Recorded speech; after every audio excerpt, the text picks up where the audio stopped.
मित्रों स्वागत करते हैं एक बार फिर से हम आपके अपने YouTube चैनल कवि क्लासेस में। तो मित्रों आज का हमारा सेशन होने वाला है रीजनिंग का यान और आज हम लोगों ने प्रैक्टिस सेट 2 को चुना है और एक प्रैक्टिस सेट हम लोग हल कर चुके हैं रीजनिंग के, जो कि बहुत ही बेहतरीन रहा है। अब इस रीजनिंग के प्रैक्टिस सेट में मैं आप लोगों को बहुत ज़्यादा तो क्वेश्चन नहीं कराऊंगा, बस इतना ही आप लोगों को दिखाना चाहता हूँ किस प्रकार के आपके क्वेश्चन यहाँ पे आपके पूछ सकते हैं। यहाँ पे इलाहाबाद यूनिवर्सिटी के जो बीएड एंट्रेंस एग्जामिनेशन होने वाला है, ठीक है। तो मैं आपको सिर्फ प्रश्नों का जो स्वरूप है वह दिखाना चाहता हूँ। तो आप लोग कोशिश करिएगा कि जो भी क्वेश्चन मैं वहाँ पे करा रहा हूँ आपको, आप सेम वैसे ही क्वेश्चन की प्रैक्टिस करें। तो उम्मीद है कि आप लोग अपने प्रैक्टिस के दम पर अपना एंट्रेंस एग्जामिनेशन निकाल सकते हैं। तो चलिए शुरू करते हैं कि किस प्रकार क्वेश्चन आपको पूछे जाएंगे। तो देखिए यहाँ पे जो हमारा यहाँ पे क्वेश्चन सेशन है यह आधारित है कथन और तर्क पर, ठीक है।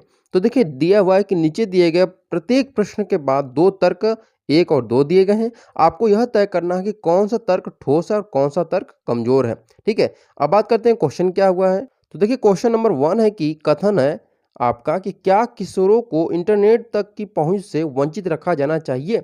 अब इस यहाँ पर तर्क दिया गया है। पहला तर्क है कि हाँ, यह पाया जाता है कि बहुत से बच्चे विशेषकर किशोर अश्लील विषय वस्तु देखने में लग जाते हैं, या ऑप्शन नंबर 2 दिया है, यानी जो तर्क है वह दूसरा दिया है कि नहीं, इंटरनेट तक पहुंच से वंचित रखने का अर्थ होगा कि बहुत सी उपयोगी जानकारी से वंचित करना। इसके बजाय पहुंच को नियंत्रित किया जा सकता है, यानी कि जो इंटरनेट बच्चे चलाते हैं उस पर हम लोग कंट्रोल कर सकते हैं। पेरेंटल कंट्रोल नामक एक सेटिंग होता है, उसके द्वारा हम लोग कंट्रोल कर सकते हैं। तो इसमें देखिए क्या क्या ऑप्शन दिया है, यहाँ पे देख लेते हैं पहले।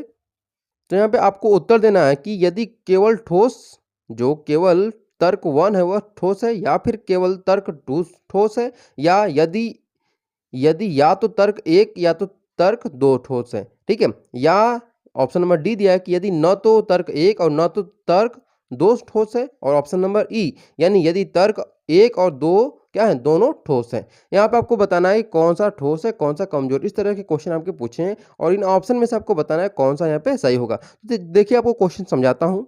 यहाँ पे देखिए जो तर्क 2 है वह क्या है, प्रबल है। क्यों प्रबल है, तो यहाँ पे देखिए दिया है कि इंटरनेट तक पहुंच से वंचित रखने का अर्थ होगा कि बहुत सी उपयोगी जानकारी से वंचित करना, यानी हम लोग पूरी तरह से इंटरनेट को बच्चों से दूरी नहीं रख सकते हैं। इसलिए हमारा जो सही आंसर होगा वह कौन सा होगा, आपका ऑप्शन नंबर बी, यानी कि यदि केवल तर्क 2 ठोस है, ठीक है। ये हमारा आंसर सही होगा।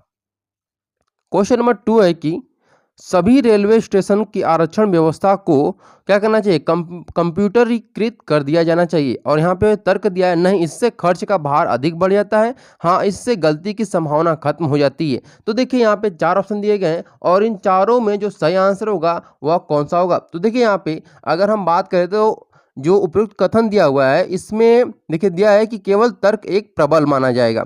तर्क 1 जो है वह प्रबल माना जाएगा। क्यों माना जाएगा, क्योंकि इससे खर्च का भार अवश्य बढ़ जाता है, खर्च का जो भार है वह अवश्य बढ़ जाता है। लेकिन तर्क 2 जो दिया हुआ है यहाँ पर कि इससे गलती की संभावना खत्म हो जाती है, कि तर्क 2 को सशक्त और ठोस कहना गलत होगा, क्योंकि इससे व्यवस्था से गलती की संभावना खत्म हो जाएगी, क्योंकि इसका परिचालन जो है मनुष्य द्वारा ही होता है। इसलिए विकल्प 1 जो होगा वह पूरी तरह से यहाँ पे सही होगा, ठीक है। अब बात करते हैं क्वेश्चन नंबर 3 की। क्वेश्चन नंबर 3 है कि कथन दिया है कि उच्च शिक्षा को केवल अति योग्य व्यक्तियों के लिए सीमाबद्ध कर देना चाहिए। और तर्क दिया है नहीं, यह लोकतांत्रिक मूल्यों को मूल भावना के विरुद्ध है, या हाँ केवल योग्य व्यक्ति ही इस विशेष सुख के पात्र हैं। तो यहाँ पे हम लोग अगर बात करें कौन सा यहाँ पे ठोस होगा ऑप्शन, यहाँ पे देखिए इन दोनों ही ऑप्शन क्या है, तर्क संगत नहीं है। क्योंकि देखिए आपको पता ही है कि हमारा जो लोकतंत्र है, लोकतंत्र की जो मूल भावना है यह कभी नहीं होती है कि यदि किसी के पास उच्च शिक्षा हेतु योग्यता न हो फिर भी उसकी उच्च योग्यता दी जाए। अतः उच्च शिक्षा को क्या किया जाता है, योग्य व्यक्तियों के लिए सीमाबद्ध कर देना लोकतंत्र की मूल भावना के विरुद्ध नहीं है। इसी प्रकार तर्क 2 जो दिया हुआ है कि केवल व्यक्ति, ठीक है, केवल योग्य व्यक्ति इस विशेष सुख के पात्र हैं, तो यह भी तर्क संगत नहीं है। क्योंकि विशेष सुख शब्द का जो प्रयोग है यहाँ पर, विशेष शब्द सुख है ना, विशेष सुख शब्द, इसका जो अर्थ होगा, भावार्थ होगा, वह बदल दिया जाता है, ठीक है। इसलिए यहाँ पर हम लोग कह सकते हैं कि जो ऑप्शन नंबर डी है, ऑप्शन नंबर डी क्या हमारा, कि यदि न तो तर्क 1 और न ही तर्क 2 ठोस है। इस प्रकार से हमारा ऑप्शन नंबर डी क्या होगा, सही होगा। क्वेश्चन नंबर 4 है कि कथन दिया है कि क्या हमारे देश में कुछ अवसरों को छोड़कर आतिशबाजी सहित पटाखे जलाने पर पूर्ण प्रतिबंध लगाना चाहिए। तो यहाँ पे 2 तर्क दिया गया है कि नहीं, लोगों को सभी अवसरों पर अपनी रुचियों और प्राथमिकताओं के अनुसार आनंद उठाने की अनुमति होनी चाहिए। ये ऑप्शन नंबर यहाँ पे तर्क 2 दिया है कि हाँ, पटाखे चलाने से बहुत ज़्यादा ध्वनि और वायु प्रदूषण होता है जो स्वास्थ्य के लिए खतरनाक है। तो यहाँ पे अगर हम इस कथन के अनुसार तर्क को देखें तो हमें क्या प्राप्त होता है। देखिए, ऑप्शन नंबर जो बी हमारा दिया हुआ है, ऑप्शन नंबर बी है कि केवल तर्क जो 2 है वह ठोस है। क्यों ठोस है? तो यहाँ पे देखिए, कुछ अवसरों को छोड़कर आतिशबाजी सहित पटाखे चलाने पर पूर्ण प्रतिबंध होना जरूरी है, क्योंकि यही वायु और ध्वनि प्रदूषण का मुख्य कारण होता है। इसलिए हमारा ऑप्शन नंबर बी जो है वह सही होगा, यानी कि तर्क 2 क्या है? ठोस होगा। अब बात करते हैं क्वेश्चन नंबर 5। क्वेश्चन नंबर 5 है कि कथन है कि क्या ग्रामीण क्षेत्रों में कुटीर उद्योग को प्रोत्साहित किया जाना चाहिए। तो 4 यहाँ पे दिया है तर्क कि हाँ, ग्रामवासी सृजनात्मक होते हैं। दूसरा तर्क दिया है कि हाँ, यह कुछ हद तक बेरोजगारी की समस्या को दूर करती है। तो इस प्रकार से हमारा फिर से ऑप्शन नंबर बी की जो कथन 2 है वह सही होगा, यानी कि जो ग्रामवासी हैं, ठीक है, ग्रामवासी सृजनात्मक होते हैं, यह कथन से सार्थक संबंध स्थापित नहीं करता है। अतः तर्क 1 जो है वह क्या होगा? कमजोर होगा, यानी वीक होगा। ठीक है, और यहाँ पे अगर बात करते हैं कि प्रश्न का भाव जो है वह कुटीर उद्योग को प्रोत्साहित करने में, जिसका एक ही मकसद है कि बेरोजगारी को दूर किया जाए। अतः ग्रामीण क्षेत्रों में कुटीर उद्योग को प्रोत्साहित करने पर निश्चित ही कुछ हद तक बेरोजगारी की जो समस्या है वह दूर किया जा सकता है। इस प्रकार से हम लोग कह सकते हैं कि ऑप्शन नंबर जो 2 है, यह तर्क 2 जो है वह बिल्कुल ही सही होगा। इस प्रकार से हमारा ऑप्शन नंबर बी जो है वह क्या होगा? सही होगा। क्वेश्चन नंबर 6 से कथन है कि क्या प्राइवेट कॉलेजों में प्रवेश हेतु प्रबंधकों का कोटा बढ़ा दिया जाना चाहिए। तर्क 1 है नहीं, इससे योग्य विद्यार्थी अच्छे कॉलेजों में प्रवेश पाने से वंचित रह जाएंगे। तर्क 2, हाँ, यदि कॉलेज स्वयं निधिकृत है तो उन्हें प्रवेश हेतु अपने स्वयं के मानदंड निर्धारित करने की छूट होनी चाहिए। तो यहाँ पे देखिए, जैसा कि हम लोग का ऑप्शन नंबर 1 दिया है, यानी तर्क 1 दिया है कि नहीं, इससे योग्य विद्यार्थी अच्छे कॉलेजों में प्रवेश पाने से वंचित रह जाएंगे, यह बिल्कुल ही ठोस तर्क दिया गया है इसमें। ठीक है, क्यों दिया गया है? क्योंकि प्रबंधकों का जो कोटा बढ़ाने से अन्य छात्रों के लिए सीट कम रह जाएगी और योग्य जो विद्यार्थी होंगे वह कॉलेज में प्रवेश पाने से वंचित रह जाएंगे। और यह सत्य है कि निजी निधिकृत कॉलेज यह कोटा अपनी इच्छा से बढ़ा सकते हैं, परंतु होनहार छात्रों को ध्यान में रखते हुए यह उचित नहीं होगा। इस प्रकार से हमारा तर्क 1 सही है और ऑप्शन नंबर ए जो होगा वह बिल्कुल सही है कि जो तर्क 1 है वह ठोस है। अब बात करते हैं क्वेश्चन नंबर 7 की। क्वेश्चन नंबर 7 है, कथन है कि क्या सरकार की पूर्वानुमति के बिना सरकार को सभी राजनीतिक और धार्मिक जुलूसों पर प्रतिबंध लगा देना चाहिए।